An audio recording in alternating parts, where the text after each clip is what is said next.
Version 2 is a huge new update to QromaTag, and with it, we're introducing a new, easier way to tag photos called natural language tagging. It's going to let you describe your own photos your own way and will automatically detect important things you tell us, such as the date the photo was taken, where it was taken, and who's in it.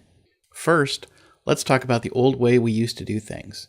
Before, you had to give us the date and the location in a single phrase, followed by the names of each person in the photo one by one.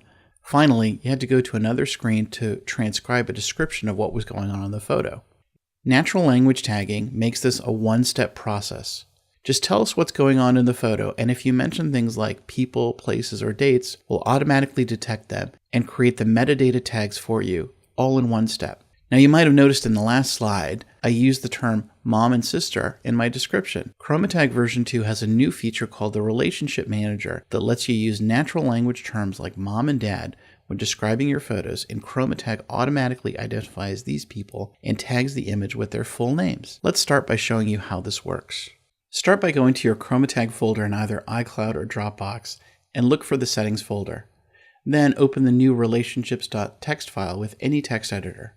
Now, the structure for defining relationships is super simple, so chances are you're going to be in a lot of your photos, so that's a great place to start. First, we'll start with a noun that you might use to describe yourself, like I. You can link multiple nouns to the same name by placing a comma between them, so I can also use the noun me. Next, I add an equal sign followed by my full name. So now whenever the words I or me are found in a natural language description, we'll also create a keyword tag for my full name. Let's do another one, and make sure you separate each relationship with a carriage return. You can use different nouns to describe someone that's related to you. So for example, you might use the word dad or father, and this works just the same as the last example. Here's another one. You might use a plural noun to describe more than one person. That's easy to do as well. Just define a plural noun followed by the equal sign and then add the names of the people you want associated with it, each separated by a comma. It's just that easy. What if you have more than one sister or brother? That's easy too. Just list each in a separate line, and when you give your description, make sure you also give the first name of the duplicate relationship. So for this example, I have two uncles. So when I want to use the second one, I just say Uncle Roger in the description. So that's really it for the Relationship Manager. Make sure you save this file back out as a pure text file and the changes go right to QromaTag.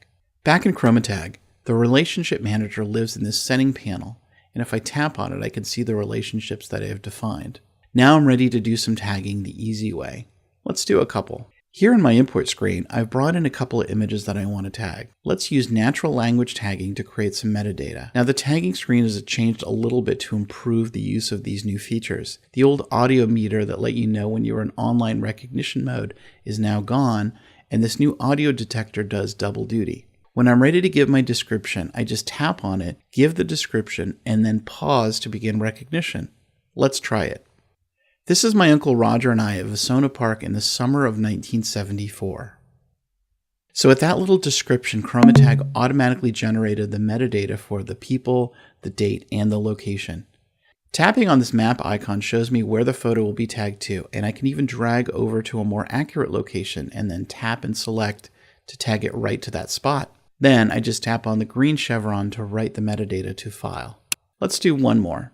This is my father and I at the Santa Cruz Beach Boardwalk in the summer of 1974 with Ruth Van Stepakowski and Wendell Stepakowski. Now that was very similar to the last one that I did, except the last two names that I gave were not in the Relationship Manager, but our voice recognition engine was able to accurately pick them up because they were in my iPhone contacts.